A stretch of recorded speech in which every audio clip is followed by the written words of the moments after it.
Good afternoon, everybody. 1:59, now 20 seconds, April 2nd. This is the drawing for the Spider-Man 50, the first Kingpin. Over here are the 13 filled spots. A lot of people were all commenting, basically all at the same time here. Somebody claimed spot 7 at the same time. Eric claimed spot 7, which was at the same time Ed claimed spots 6, 7, and 8. Ed was third in that comment line. Once the first person disappeared, I assigned the spot to Eric. Jason, I mistakenly said you were locked out, but there was one spot left. You had originally claimed 2 randoms. You got 1. Somebody else was looking for 1. I was going to assign spots for somebody who hadn't paid because I couldn't get in contact with the person.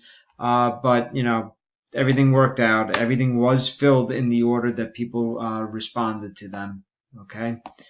It's all time stamped. It did fill very quickly, as we can all see. It's just taking a little time to collect the payments and get this run. So the number is 10. I'm going to randomize 10 times. Name at the top of the list will get the book. It will ship tomorrow, April 3rd.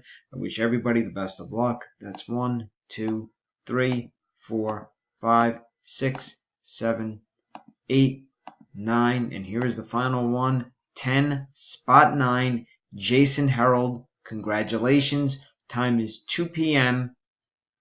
48